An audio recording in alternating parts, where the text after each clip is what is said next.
Assalamualaikum warahmatullahi wabarakatuh. Bismillahi walhamdulillahi wa qad kafa. Wassalatu wassalamu ala sayyidil mustafa wa ala alihi wa ashabihi wa man kanu bi atharihi muqtafa. Amma ba'd.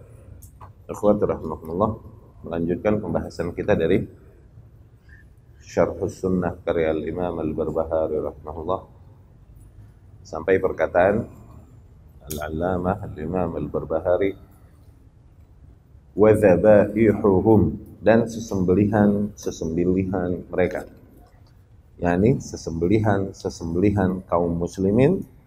Dzabihah, dzabaih jamak dari dzabihah, ya, maf'ul dzabihah, sesembelihan. Dzabihatul muslimi halalun. Syekh Shalih Al-Fauzan hafizahullah berkata, sesembelihan kaum muslim maka hukumnya halal, hatta walau kan fasiqan, kalaupun muslim tersebut katakanlah seorang yang fasik, madam annahu lam yakhruj minal Islam fadzabihatuhu halal, selama ia belum keluar dari Islam maka kita hukumi makanannya atau sesembelihannya halal.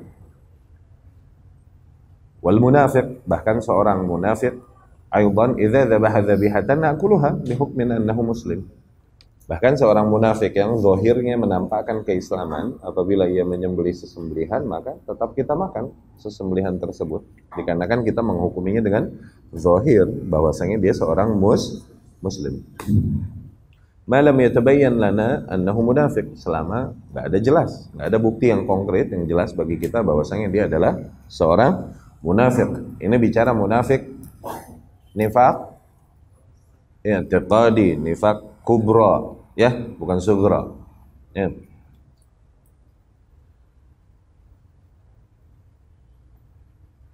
Qala ta'ala, Allah berfirman, illa ma dzakkaitum, kecuali apa-apa yang kalian sembelih. Hadza khitab lil muslimin, yakni ungkapan itu Allah katakan kepada kaum muslimin, ya.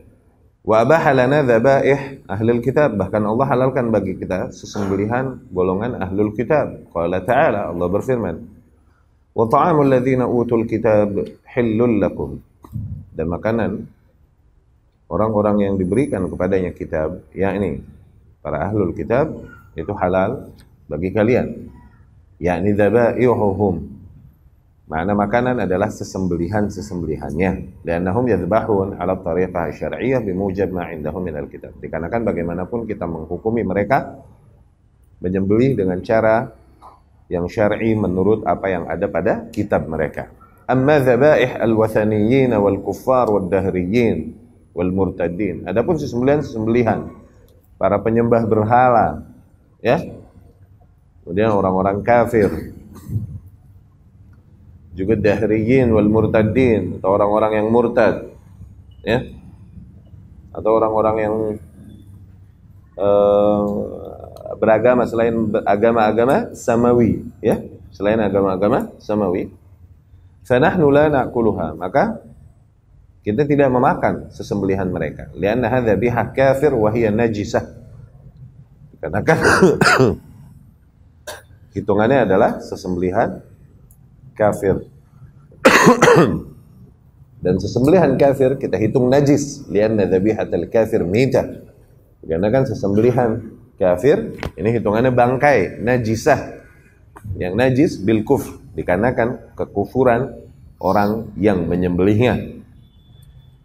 Tata'athar bidzabih fatakun khabithah lianna dzabihaha khabithun fatata'athar bih.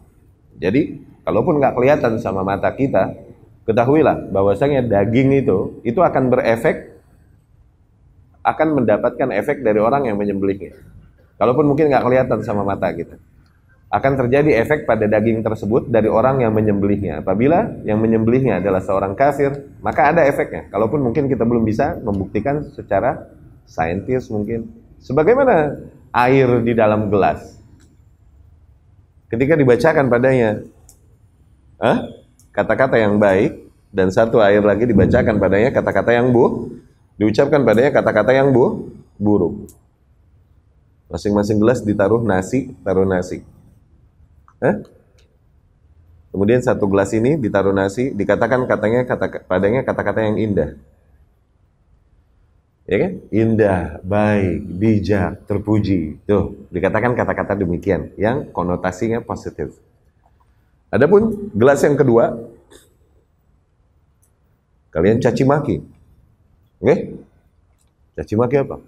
Apa aja? Somplak. Suwe. Apa aja disebut tuh? Yang buruk-buruk. Oke? Kurang ajar. Pengkhianat. Apa begitu? Ternyata air yang ada di nasi yang ada di gelas yang dikatakan kata-kata baik, nasinya masih utuh. Sementara yang satunya, nasinya hancur dan airnya jadi butak. Iya kan? Bagaimana dengan air yang dibacakan padanya kata-kata Allah? Apa yang terjadi padanya? Nah, hal-hal demikian tuh terjadi efeknya sebenarnya. Cuman kita mungkin seringkali nggak bisa membuktikan secara kasat mata. Nah, ketika Allah mengharamkan bagi kita sesembelihan ahli kitab, yakinilah ada unsur di situ. Bahwasanya memang akan berefek kepada daging yang disembelih. Siapa yang menyembelihnya tuh akan berefek ke situ. Ketika disembelih, disebut atasnya nama Allah, akan berbeda efeknya dengan disembelih tanpa disebut nama akan beda efek pada daging. Akhirnya berbeda juga efek kepada orang yang mengkonsumsi. Kalaupun kita belum bisa lihat secara kasat mata, wallahu a'lam. Ini maksudnya itu. Tata'athar, berefek. Ya. Li'annaha tata'athar bidzabih, pasti daging tersebut akan berefek dari orang yang menyembelihnya. Fatakunu khabithah, maka jadilah dia buruk juga. Li'anna dzabihaha khabith, dikarenakan orang yang menyembelihnya adalah seorang yang buruk, yakni kafir. Tata'athar bih, sehingga terefeklah daging tersebut dari sesembelihannya. Wa qaunullahi jalla wa ala abahalana dzabaih ahli kitab khassah dalilun ala tahrim dzabaih ghairihim. Dan ketika Allah Subhanahu wa taala membolehkan bagi kita sesembelihan-sesembelihan ahli kitab, itu adalah dalil yang konkret. Maknanya Allah mengharamkan sesembelihan-sesembelihan golongan lain selain ahli kitab.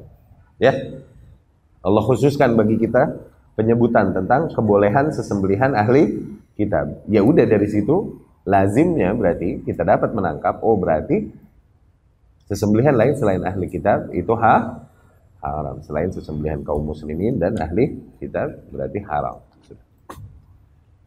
Dan ini telah kita bahas ya, bab ini udah ya. Masuk bab selanjutnya aja. 49. Wassalatu ala man mata.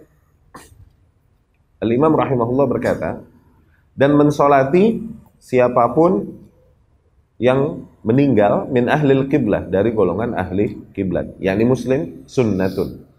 Mensolati siapapun yang meninggal dari golongan ahli kiblat adalah sunnah. Wal marjum, juga mensolati orang yang mati dirajam.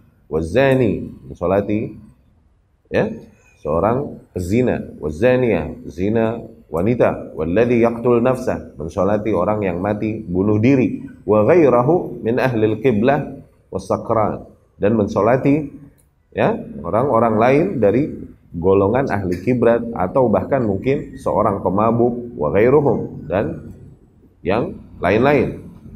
Jadi orang-orang yang kita kenal dia mati di atas kemaksiatan, tetap mensolatkan mereka adalah sunnah selama mereka masih ahli kiblat. Ahli kiblatnya ini masih muslim.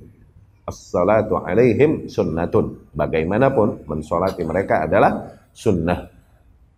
Hadza kama sabaq. Demikianlah sebagaimana dijelaskan di bab sebelumnya. Anna man azhara al-iman wal Islam, ini perkataan Syekh Saleh Al-Fauzan, bahwasanya barang siapa atau siapapun yang menampakkan keimanan dan keislaman, nusalli alaih, maka kita solati jenazahnya. Wa yakun min ahli al-qiblah wa humul ladzina yusallun ila al-Ka'bah qiblatil muslimin. Disebut ahlul kiblat maknanya adalah kaum yang solat menghadapkan wajahnya, arah solatnya ke Ka'bah, ya, kaum muslimin. Ya. Haula nu'amiluhum bil-zahir fa nahkum bi'annahum muslimun. Kita menghukumi mereka demikian nih dengan zahirnya, udah dia seorang muslim. Kita hukumi mereka adalah orang-orang muslimun. Nu'amiluhum mu'amalatal muslimin ahya'an wa amwatan. Maka kita perlakukan mereka sebagaimana perlakuan kita kepada kaum muslimin, ya, ahya'an wa amwatan, ketika mereka hidup atau ketika mereka mati, kita perlakukan as a muslim, sebagai seorang muslim, terlepas dari pelanggaran-pelanggaran yang dilakukannya, ya, dosa-dosa yang dilakukannya.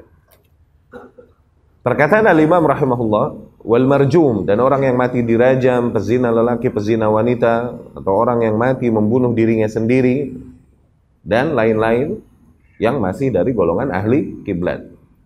Mana yal mu'min al-fasik alladhi lam yakhruj bi kabiratihi 'anil Islam yu'amal mu'amalatal muslimin. Maknanya seorang mukmin,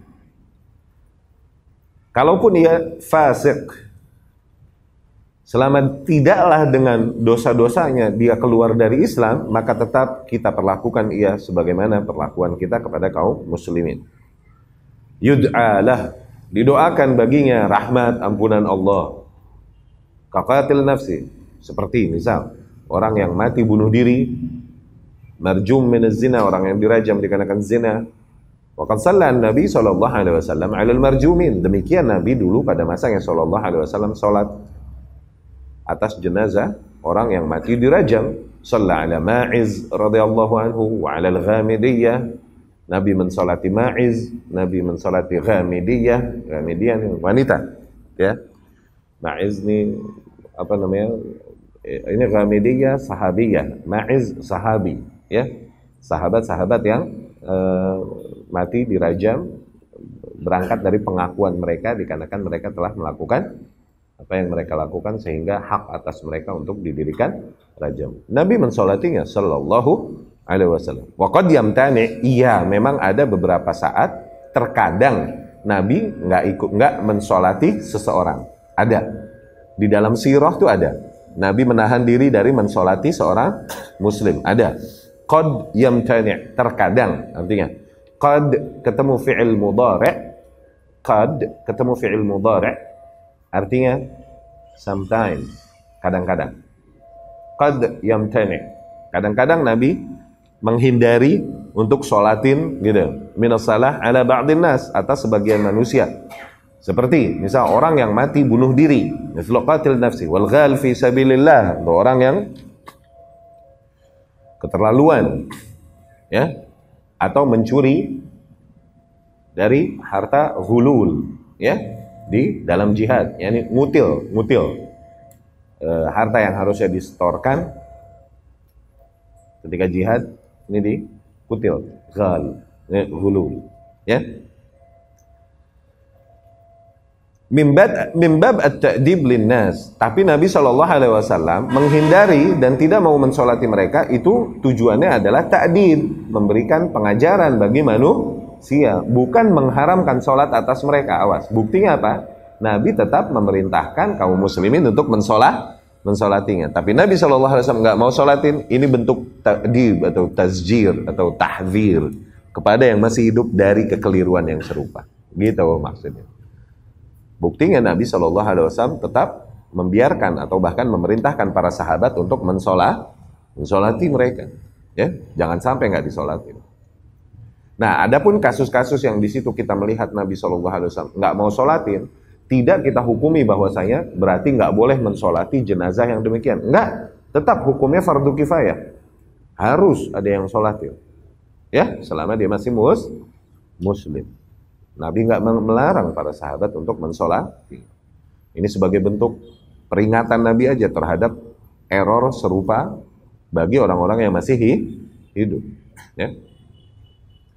La min bab annahu kafir, tidak dengan kasus demikian akhirnya kita anggap nih orang berarti kafir dengan dosanya. Buktinya apa? Nabi tidak mensolatinya. Loh, enggak.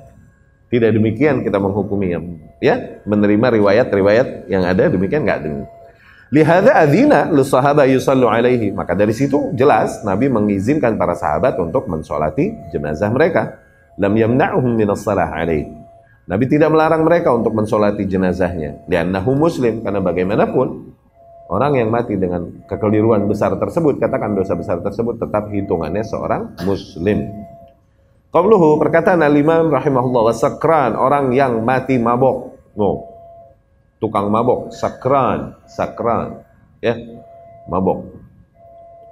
wa ghairuhum, dan lain-lain. Suka minum minuman keras tuh dia, mabok. Iya enggak? Genteng, batu bata, di jus. Jadi minuman keras eta teh. As-salatu alaihim sunnah. However, mensolati mereka adalah sunnah Rasul sallallahu alaihi wasallam. As-sakran alladhi yashrab al-khamr fasiq yuqam alaihi al-hadd. Sakran adalah orang yang suka minum khamr, fasik, yang didirikan atasnya had. Lakinnahu la yakhruj minal Islam, tapi tidaklah dengan kasus itu dihukumi ia keluar dari Islam. Fa idza mat yusalla alaihi, maka apabila dia mati tetap disolati, walau kan yashrabul khamr, kalaupun ia seorang peminum khamr. Li'annahu min ahlil qiblah, karena bagaimanapun dia masih ahli kiblat. Perkataan Imam rahimahullah, sunnah maknanya adalah di antara bentuk sunnah Rasul sallallahu alaihi wasallam yang wajib kita mengikutinya. Di antara bentuk sunnah Rasul yang wajib kita mengikutinya. Ini apabila seseorang mengingkari hal tersebut, oke, maka terancam dia dengan penyimpangan di dalam akidahnya. Ya. Apabila ada seseorang berkata, haram hukumnya mensolati orang yang mati di atas kefasikan, di atas dosa, maka terancam dia memiliki pemikiran-pemikiran yang menyimpang dari akidah ahlus sunnah. Artinya demikian. Ya. 50. Qala al-muallif rahimahullah. Al-imam al-muallif rahimahullah berkata, "Wala yakhruj ahadun min ahli al-qiblah min al-Islam hatta yarudda ayatan min kitabillah." Tuh. Tidaklah seseorang keluar dari hitungan sebagai seorang ahli kiblat atau dari agama Islam sehingga ia menentang, satu ayat, yakni salah satu ayat dari kitabullah azza wa jalla, atau yarud syai'an min athari Rasulillah sallallahu alaihi wasallam, atau menentang salah satu bentuk riwayat, ya, atau ajaran yang datang dari Rasulullah sallallahu alaihi wasallam. Au yusalli li ghairillah, atau dia telah melakukan salat untuk hal lain selain Allah, ya. Au yadzbah li ghairillah, atau dia telah melakukan sesembelihan untuk hal lain selain Allah. Yusalli, salat di sini bukan hanya salat yang kita pahami salat. Salat nih semua bentuk doa, itu salat. Karena salat secara bahasa artinya doa. Doa. Yusalli li ghairillah, dia bersolat kepada hal lain selain Allah, yakni berdoa kepada hal lain selain Allah, bukan hanya salat sebagaimana kita tahu salat, ya. Yadzbah li ghairillah, menyembelih untuk hal lain selain Allah. Wa idza fa'ala syai'an min dzalik, apabila seseorang melakukan salah satu di antara hal-hal yang sifatnya demikian, yakni sifatnya adalah kasus-kasus yang membatalkan keislaman, nawakid, ya. Apabila ada seseorang melakukan salah satu di antara pembatal-pembatal keislaman demikian, faqad wajaba 'alaika an tukhrijahu minal Islam, maka telah wajib hukumnya atasmu untuk menghukuminya bahwasanya ia telah keluar dari Islam, ya. Fa idza lam yaf'al syai'an min dzalik, namun apabila ia belum melakukan salah satu di antara praktek-praktek demikian yang akhirnya membatalkan keislamannya, fahuwa mu'min muslim, maka tetap kita hitung dia seorang mukmin, seorang muslim bil ism la bil haqiq, ya. Dia tetap kita hitung namanya seorang muslim, adapun hakikatnya apakah dia benar-benar telah beristislam, lah, beda cerita itu. Tapi secara umum namanya dan gelarnya tetap kita hitung dia seorang muslim. Oke, ikhwah. Demikian ahlu sunnah di tengah. Oke? Kita nggak boleh sembarangan kafirin, nggak boleh sembarangan kafirin. Tapi di satu sisi juga harus ada kasus takfir, menghukumi seseorang akhirnya keluar dari ahlil kiblat, itu ada. Nggak seperti murji'ah, yang akhirnya nggak ada kasus apapun yang membuat seseorang menjadi murtad. Nah, nggak juga begitu kita. Oke, satu sisi kita menghindari takfir. Tapi apakah maknanya seseorang ketika udah melakukan semua pembatal keislaman, telah terpenuhi semua syarat-syaratnya, tetap kita mau hitung Islam aja, nggak mau kita kafirin? Lah, ini. Kenapa emang? Karena bagaimanapun hatinya telah berislam. Begitu. Oke? Nah, itu murji'ah jadinya, awas. Tetap terjadi kasus takfir. Jadi di tengah ahlus sunnah, di tengah dalam hal ini. Oke? Takfir terjadi apabila pembatal-pembatal keislaman terjadi pada seseorang, kasus-kasus yang sifatnya membatalkan keislaman seseorang. Dan itu pun tidak sekonyong-konyong. Ketika ada ulama atau salaf berkata demikian, apabila seseorang melakukan hal ini, dia telah kafir. Dia telah keluar dari Islam. Tuh, dulu awam tuh langsung ngerti ketika dibilang gitu, maknanya apabila telah didirikan atasnya hujah, telah terhilangkan darinya mawani', penghalang-penghalang dihukumi kafir. Awam dulu ngerti ketika dibilang gitu. Oke? Kayak waktu Imam Ahmad bin Hanbal bilang, man qala bi anna al-Qur'an makhluk fahuwa kafir. Barang siapa yang berkata bahwa Al-Qur'an makhluk, maka dia kafir, dia telah kafir. Tuh. Oke? Awam waktu Imam Ahmad bilang begitu, dulu tuh seawam-awamnya orang ngerti. Oh, maksudnya apabila terhilangkan darinya mawani', hal-hal yang menghalangi seseorang dari dihukumi kafir kalaupun telah terjadi pembatal keislaman padanya. No. Seperti mengatakan bahwa Al-Quran makhluk. Buktinya apa? Buktinya penguasa yang ada pada masanya mengatakan Al-Quran makhluk, bahkan memaksakan hal itu. Tapi apakah Imam Ahmad menghukumi penguasanya kafir? Tidak. Sama Imam Al-Barbahari, apabila kau melihat seseorang melakukan pembatal keislaman, maka kau harus tahu dan wajib atasmu telah menghukumi dia bahwasanya dia telah keluar dari Islam apabila terpenuhi syarat-syaratnya dan terhilangkan penghalang-penghalangnya. Tuh, awam dulu nggak usah pakai disebutin segitunya, disyarah segitunya, langsung otomatis dapat. Coba orang sekarang, barang siapa yang dia meminta-minta di kuburan maka dia musyrik, kafir. Ada orang sekarang ngomong gitu, awam nangkepnya apa? Oh, dia takfiri. Paham nggak? Padahal dia berkata perkataan mujmal. No. Paham nggak? Kayak ini Imam Al-Barbahari. No, lihat. Apabila ada seseorang dia berdoa kepada hal lain selain Allah, menyembelih untuk selain Allah, banyak nggak Muslim melakukan itu? Banyak bener, bro. Tetangga ente banyak nggak? Iya, nggak jauh-jauh. Banyak bener nggak? Yang jaroh terus minta-minta di kuburan. Iya kan? Iya, minta kepada selain Allah. Udah fix. Oke? Atau hal-hal demikian, maka wajib atasmu untuk menghukuminya bahwasanya dia telah keluar dari Islam. Tuh, kata Imam Al-Barbahari. Oke? Maknanya ente pulang ke rumah langsung ente hukumin tetangga ente yang kemarin ente hitung masih muslim, udah kafir deh. Gue tahu waktu jaroh dia minta-minta sih. Gitu.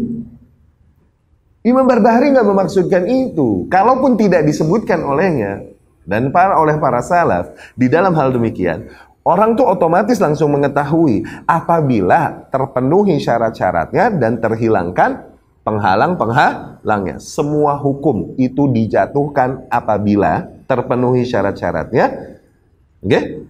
Dan terhilangkan penghalangnya. Ini konsep inti di antara konsep-konsep inti Ahlus Sunnah. Nggak bisa meleng kita dari sini.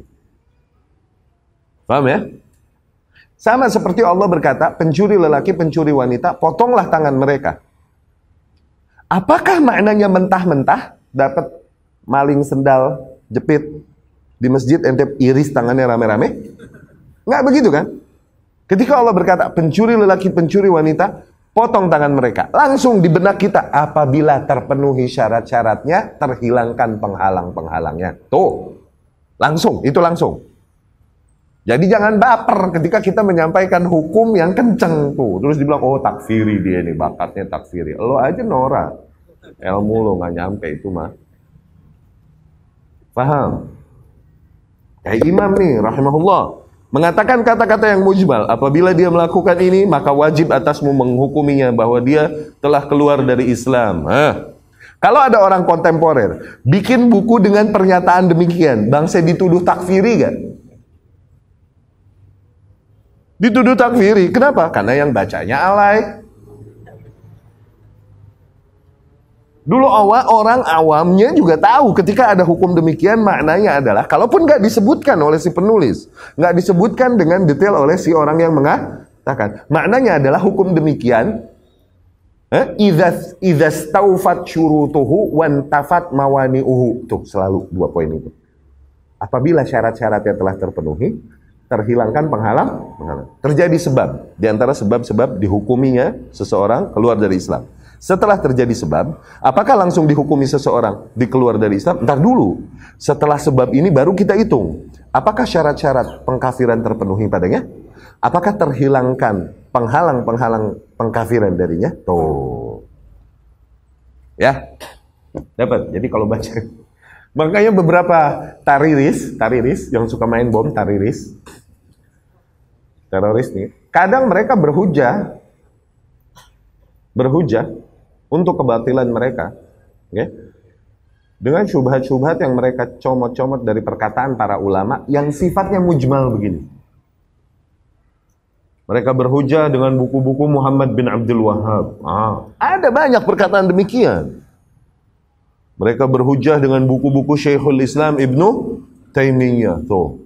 Karena ada perkataan-perkataan demikian yang akhirnya mereka telan mentah dan mereka hajar langsung mentah-mentah di lapangan. Akhirnya kita Ahlus Sunnah ketika menggunakan buku-buku yang sama, dihitung sama nggak akhirnya?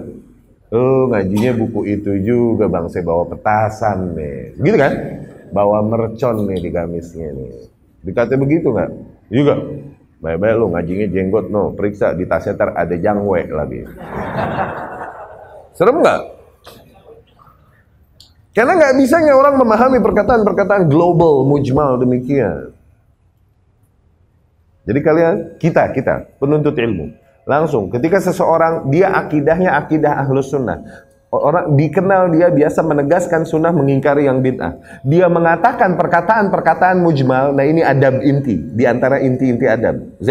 Dia mengatakan perkataan-perkataan mujmal demikian, langsung maknanya arahkan sesuai dengan kaidah-kaidah karena al-aslu fihi ala sunnah, karena hukum usulnya dia di atas sunnah. Jangan langsung sengaja dicuri-curi perkataan demikian, dipotong-potong, di frame untuk langsung menghukumi bahwasanya dia di atas kebid'ah. Nah, jangan, awas. Ya. Apabila seorang imam, seorang Ahlus Sunnah mengatakan perkataan-perkataan yang mujmal, yang artinya bisa diseret ke situ juga. Di satu sisi, gitu. Karena seseorang membaca perkataan imam begini, langsung kita bisa menyeret, oh berarti langsung kita kafirin, begitu kan? Mujmal nggak? Multitafsir gitu. Apabila orang yang mengatakannya adalah orang yang berada di atas konsep sunnah, langsung arahkan maknanya yang sesuai dengan akidah Ahlus Sunnah. Itu adab. Bukan malah dijudge, bukan malah diingkari. Dapat ya? Bisa difahami itu? Ini error yang terjadi bahkan pada para penuntut, pada para dai. Bukan cuma para penuntut ilmu. Ketika ada perkataan-perkataan mujmal demikian, wah langsung semua jadi mufti Facebook. Ya salam. Mujahid keyboard. Langsung semua jadi pendekar di dunia maya. Ya kan? Allahul musta'an. Langsung, jangan dengan ini kemudian kita menghukumi, oh Al-Imam Al-Barbahari adalah takfiri, begitu mudah mengkafirkan orang. Tuh. Jangan ya, jangan. Arahkan kepada sesuai dengan yang kaidah Ahlus Sunnah. Beliau berkata begini, berarti maknanya idza staufat syurutuhu wantafat mawani'uhu. Apabila terpenuhi syarat-syarat takfir pada individu tersebut, terhilangkan penghalang-penghalang takfir pada individu tersebut. Ustaz, syarat-syaratnya apa aja, penghalang-penghalangnya apa aja? Ini udah dibahas kan di Nawaqidul Islam waktu itu. Ya. Di kitab yang sebelum ini, Nawaqid al-Islam. Ya. Baik. Syekh Shalih Al-Fauzan hafizahullah berkata, "La yakhruj ahad min ahli al-qiblah min al-Islam illa birtikab naqid min nawaqidil Islam al-ma'rufah wa yazul 'udhru." Tuh. Tidaklah seseorang dihitung dia keluar dari Islam kecuali apabila dia melakukan kasus yang sifatnya pembatal di antara pembatal-pembatal keislaman. Sebagaimana kita ketahui. Dan telah hilang darinya semua uzurnya. Tuh, yakni penghalangnya. Bisa dia jahil, bisa jadi dia jahil. Nggak berilmu. Bisa jadi dia nggak sengaja, bukan sengaja. Bisa jadi dia terpengaruhi oleh orang yang ada di belakangnya, seperti penguasa yang ada pada masa Imam Ahmad, dipengaruhin sama ahli syubhat, ahli bid'ah. Tuh, bisa jadi dia hilang akal sehatnya karena kebangetan takut, bisa gak? Bisa. Akhirnya dia mati di atas kekufuran. Di atas kekufuran dia mati, tapi Allah masih bisa ampuni dia, dikasih uzur. Bisa? Bisa. Kita serahkan hukumnya pada Allah. Contoh, ingat gak yang seorang mewasiatkan kepada anaknya ketika hendak meninggal, kalau aku meninggal nanti bakar jasadku, ingat? Lemparkan sebagian abunya di laut, sebagian abunya di daratan. Karena kalau qadira alayya Allah, kalau Allah mampu nanti, Allah berkuasa atasku, Allah bangkitkan aku nanti, niscaya Allah akan mengazabku dengan azab yang sangat pedih. Dia menyadari kesalahan-kesalahan dan dosanya. Saking takutnya dia mesen sama anak-anaknya wasiat, kalau aku udah meninggal bakar, terus buang abunya sebagian ke laut, sebagian ke darat. Akhirnya anak-anaknya melakukan hal tersebut. Oke? Tapi kemudian Allah pun berkata, ijma, berkumpul. Maka berkumpullah abu-abu tersebut dan kemudian membentuk dirinya kembali, dan kembali dia hidup di hadapan Allah Subhanahu wa taala. Tuh, abdi, hambaku, ma hamalaka ala hada. Apa yang membuatmu melakukan hal tersebut? Jadi mewasiati untuk dibakar, disebar, ya. Hamba tersebut berkata, khaufuk atau khasyatuk ya Rabb, karena aku kebangetan takut kepadamu ya Rabb. Tuh. Akhirnya Allah pun berkata, aku hilangkan darimu apa yang kau takutkan, dan diampuni dosa-dosanya, dan justru dimasukkan ke dalam syurga. Orang mati dengan keyakinan bahwasanya kalau jasadnya dibakar, Allah tak akan membangkitkannya dan menagih darinya. Itu keyakinan kufur gak sih? Berarti ada celak pada kemahamampuan Allah Subhanahu. Orang mati di atas keyakinan demikian, berarti dia mati di atas kekufuran. Tapi Allah ampunin gak? Kenapa? Karena lagi hilang akal sehatnya, kebangetan takut. No, uzur gak? Kalaupun dia mati di atas kekufuran. Tapi jangan kemudian kita bilang hal yang emang udah kufur, emang udah bid'ah, kita nggak mau hukumi dia salah. Nah, salah juga kalau begitu. Salah, kufur, syirik, bid'ah. Kita hukumi tetap. Prakteknya, amalannya salah itu. Adapun individunya baru ini cerita uzur. Ya.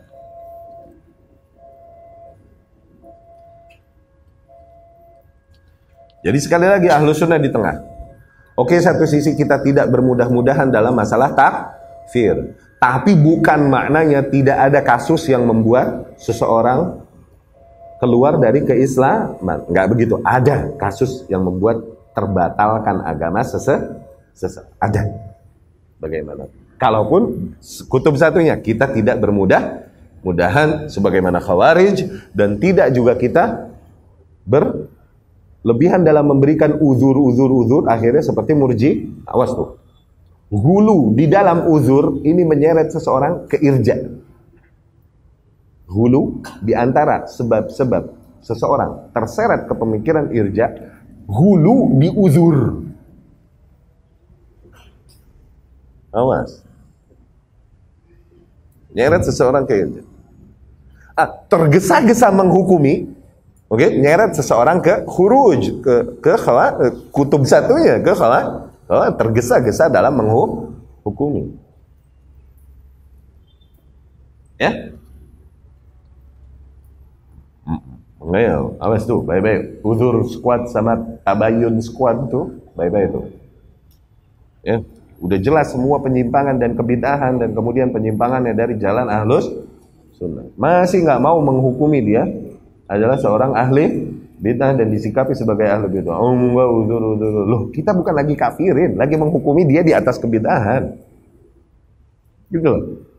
Hukumi dia di atas kebid'ahan, karena udah jelas semua penyimpangan usulnya. Udah jelas, udah. Kenapa masih uzur? Nah, itu dia. Uzur yang berlebihan yang menyeret seseorang kepada, tanpa disadari, kepada pemahaman irja. Ya. Hatta yarudda ayatan min kitabillahi azza wa jal, sehingga ia menolak salah satu ayat di antara kita dari ayat-ayat yang ada di dalam kitabullah. Maksudnya apa? Apabila dia mengingkari Al-Quran, mengingkari nilai yang jelas-jelas dibawa oleh Al-Quran. Ya. Au ba'dah, atau sebagian nilai yang dibawa Al-Quran. Awis sunnah, atau nilai yang jelas-jelas dibawa oleh sunnah sahihah, sunnah yang sahih. Au ba'daha, atau sebagian nilai yang dibawakan oleh sunnah. Au angkara syai'an fil Quran, mengingkari sesuatu di dalam Al-Quran, mengingkari sesuatu dari sunnah sahih, fahadha yuhkam alaihi birriddah, maka orang demikian dihukumi murtad. Langsung bawa lagi ke kaidah tadi, apabila terpenuhi syarat-syaratnya dan terhilangkan penghalangnya. Iya, kasus demikian emang bikin seseorang terima itu, iya. Oke? Jangan diuzurin, udah emang ini kasus parah. Tapi lihat dulu, apakah terpenuhi padanya syarat-syaratnya, terhilangkan padanya penghalang-penghalangnya, gitu. Ya, kasusnya kasus kufur. Kenapa? Menentang nilai yang dibawakan Al-Quran, jelas ada di bawah Al-Quran. Seseorang yang berkata tidak ada takdir, tuh itu menentang Al-Quran, menentang sunnah. Banyak ayat yang mengatakan itu, banyak riwayat dari Rasul yang menegaskan itu. Terus dia bilang takdir kagak ada, tuh. Hah? Orang yang berkata bahwasanya poligami ini omong kosong syahwat, tuh, awas, itu hanya omong kosong syahwat. Dia menentang nilai yang datang dari Al-Quran, menentang nilai yang datang dari sunnah. Kalaupun kasusnya kasus fikih, tapi dengan penentangannya itu kepada sesuatu yang telah disepakati oleh umat dari zaman ke zaman, itu bisa dihukumi dengan kekufuran. Hati-hati. Oke? Li'annahu mukadzibun lillah wa lirasuli. Karena dengan demikian ia telah mendustai Allah dan Rasulnya sallallahu alaihi wasallam. Ma lam yakun jahilan au muqallidan au muta'awwilan. Nah, itu baru di antara uzur, di antara penghalang-penghalang takfir. Selama ia bukan seorang jahil, jahil melakukan penentangan demikian, oke. Ada penghalangnya. Ya kan? Atau muqallid, dia taklid, ngikutin apa yang umum berjalan pada kaumnya. Dia nggak tahu, cuman umumnya kaumnya demikian, gitu. Ya.